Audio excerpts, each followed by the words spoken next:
ከማዕበሉ በፊት በነበረው ዓለም የሰው ልጅ ዕድሜ ሳይቀጭጭ በቅድስና ሰገነት ላይ እግዚአብሔርን ያገለግሉ የነበሩ ጥንታውያን አባቶች ሕይወት እንዴት ነበር? የታላቁ ቃይናን ታሪክ። የሰው ልጅ ዕድሜ በምድር ላይ እንደ ዛፍ ይረዝም በነበረበት በዚያ ጥንታዊ ዘመን የሰማይና የምድርን ምስጢር በጥበብ መዝግቦ ያለፈውን ታላቅ አባት ያውቁታል? ቅድስት ቤተ ክርስቲያናችን ከኖህ ማዕበል በፊት የነበረውን የአዳምና የሴትን የቅድስና መስመር ያስቀጠለውን ታላቁን አባት ቃይናንን በታላቅ ክብር ታስባለች። ይህ ታሪክ ከሺዎች ዓመታት በፊት በነበረው የሰገነት ኑሮና በትውልድ ሰንሰለት ውስጥ የተደበቀውን ድንቅ ምስጢር የሚገልጥ ነው።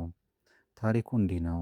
ቃይናን የአዳም የልጅ ልጅ ሲሆን አባቱ ሄኖስ 70 ዓመት ሲሆነው ወለደው። በዚያ ዘመን የአዳም ልጆች በሁለት ተከፍለው ነበር።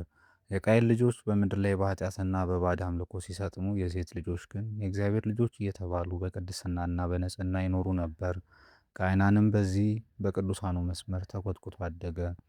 በመጽሐፈ ኩፋሌና በስንክሳር ታሪኩ መሠረት ቃይናን እግዚአብሔር የሰጠውን ጥበብ የተረዳ የከዋክብትንና የዘመናትን አቆጣጠር በጥንቃቄ ያስተዋለ አባት ነበር። እርሱም 80 ዓመት ሲሆነው መላልኤልን ወለደ። ሕይወቱ በሙሉ ፈጣሪን በማመስገንና የቅዱሳን አባቶቹን ሥርዓት በመጠበቅ የተሞላ ነበር። ቃይናን መላልኤልን ከወለደ በኋላ 840 ዓመት ኖረ። ወንዶችንና ሴቶችንም ወለደ። በምድር ላይ የኖረበት ጠቅላላ ዕድሜው 910 ዓመት ደረሰ።